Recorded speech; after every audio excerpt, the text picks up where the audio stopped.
কোরবানির মাংস খেতে খেতে সবাই এখন হাঁপিয়ে গিয়েছে, সেই জন্য আমি আজকে একটু ভিন্নধর্মী একটা বিরিয়ানির রেসিপি আপনাদের সাথে শেয়ার করব। সেটা হচ্ছে চিকেন বিরিয়ানি। আসসালামু আলাইকুম, ওয়েলকাম করছি আরও একটি ব্লগ ভিডিওতে। কেমন আছেন সবাই? আশা করি সকালে ভালো আছেন। আলহামদুলিল্লাহ, আমিও ভালো আছি। প্রতিদিনের মতো আরও একটি ব্লগ ভিডিওতে স্বাগতম জানাচ্ছি। তো সকালবেলায় আজকে একটু চা করে নিয়েছি। আজকে কিন্তু খুব মেঘলা দিন, মানে এটা হচ্ছে গতকালকে ক্লিপ। এই তো দেখেন আমার গোলাপ গাছে আবারও কলি এসেছে, মাশাল্লাহ আলহামদুলিল্লাহ। আবারও ফুল ফুটলে আপনাদের সাথে শেয়ার করবো ইনশাল্লাহ।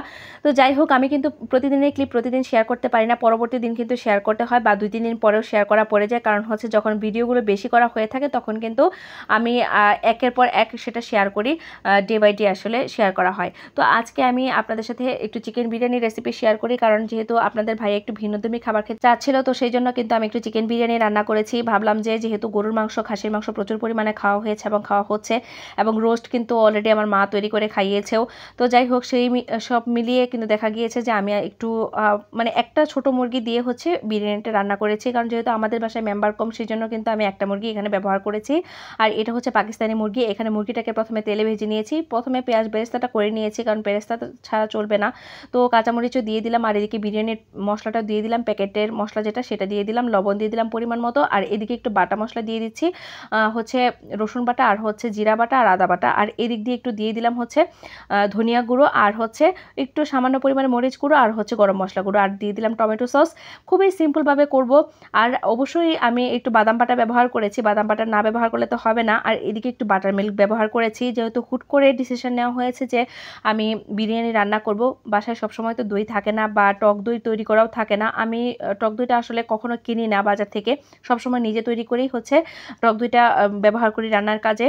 সেই জন্য কিন্তু আমার কেনা পড়ে না। তো যাই হোক, যেহেতু হুট করে ডিসিশন নিয়েছি যে বিরিয়ানি রান্না করব, তো সেইভাবে আসলে করা হয়েছে। আর এইদিকে একটু আলুটা ভেজে নিলাম জর্দার রং মিক্স করে। মাংসটা আগেই রান্না হয়ে গিয়েছিল, তখন কিন্তু একটু সাইডে রেখে দিয়ে তারপর আলুগুলো ভেজে নিয়েছিলাম। আলুগুলো আগে ভাজার কথা মনে ছিল না, সেই জন্য। তো যাই হোক, এদিকে চিনি গুঁড়া চাল ব্যবহার করেছি, চালটা দিয়েও কতক্ষণ ভেজে নিলাম। তারপর পরিমাণ মতো পানি দিতে হবে। আর আপনি যদি পানি না দিতে চান তাহলে কিন্তু দুধও দিতে পারেন, সেক্ষেত্রে টেস্ট আরও বেশি ভালো আসবে।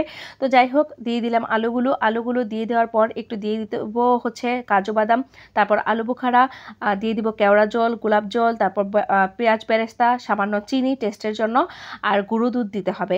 আর গুঁড়ো দুধ যদি না দিতে চান এখানে খোয়া ক্ষীর দিতে পারেন। অনেক সময় দেখা যায় কি যে আমাদের হাতের কাছে খোয়া ক্ষীরটা থাকে না, সেই জন্য কিন্তু গুঁড়ো দুধটা দিলে ব্যালেন্স হয়ে যায়। আর আমি অনেক সময় দেখা যায় কি যে ভালো টেস্ট আনার জন্য কনডেন্স মিল্কও ব্যবহার করি।